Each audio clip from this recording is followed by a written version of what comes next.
What is up, YouTube? My name is Brandon Rogers, and you're watching Chili Dog Motorsports. We are back in the driveway with the Grom clone with a quick one for you today. We're going to be swapping out clutch and brake levers, and I'm going to show you how to do it. Now, to understand why we would swap out our levers, we are going to have to dissect the invention of the lever itself.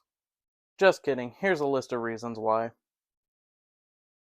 Today you will need not one, but two 10mm wrenches and a flathead screwdriver. Alright, so starting with the clutch side here, pay no attention to these levers, just pretend they're stock.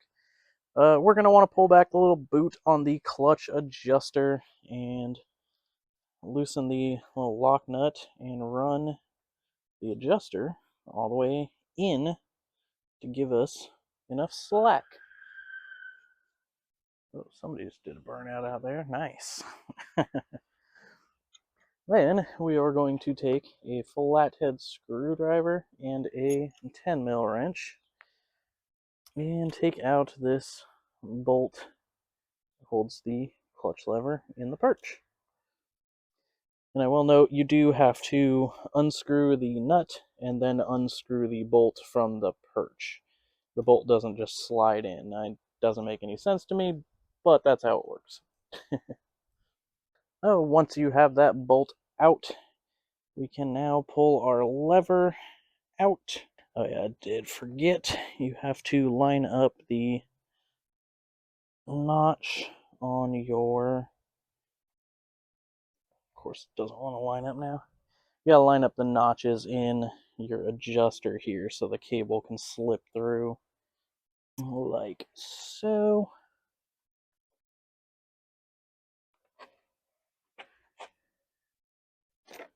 And then the whole thing just comes out like that. And your cable comes out of that lever. And then we will put everything back in the reverse order it came out in. Then we will go ahead and put our clutch cable back in the same way it came out.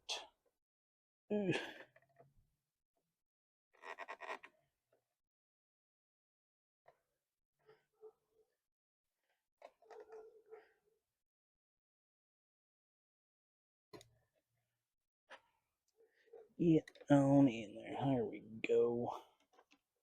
There.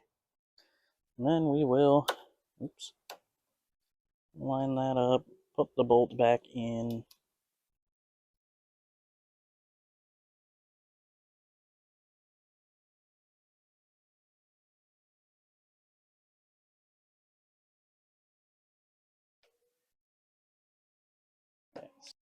We will put the nut back in, or on.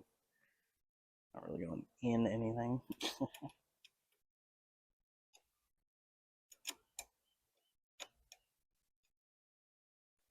A little too tight. And you can over tighten these. It'll like pinch your lever here in the perch and it won't release nicely, so just make sure you're not over tightening that. And then just readjust your clutch cable adjuster back to basically where it just doesn't have any slack in it. I mean, you want like a tiny amount so you know that the clutch is disengaging or engaging all the way. But yeah, just adjust that to basically, almost no slack out of that. Put your little dust boot back on, and you're done with the clutch side. And then coming around to the brake side here, you need two 10mm wrenches, just a nut and a bolt. Get that going the right way. Just undo those. Again, pretend this is a stock lever. Don't mind me swapping out aftermarket levers for the same exact aftermarket levers. But my buddy dumped my bike. He scratched up my levers. He's a good dude and bought me new levers, so I'm going to take these scratched levers off, put my new levers that he purchased me on.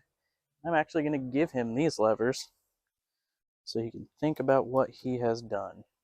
Just kidding, he's got a Vader too. So I'm going to give these to him so he can run them on his. There we go. That bolt comes out. Lever just comes out. New lever goes in. Bolt goes back in. You do have to push on it a little bit, but throw the new bolt in, or not new bolt, throw the old bolt in, nut back on the bolt. The wrench is going the right way.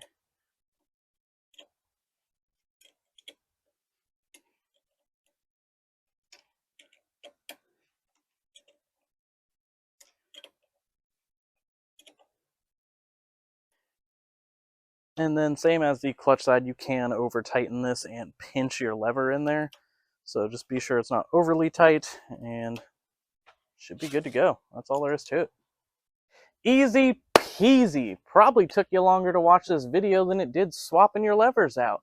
If you like the parts we use, we're going to link them all down below. As always, thanks for tuning in. We appreciate it. But now, I think it's time you get out of my driveway. Get out of my driveway, please.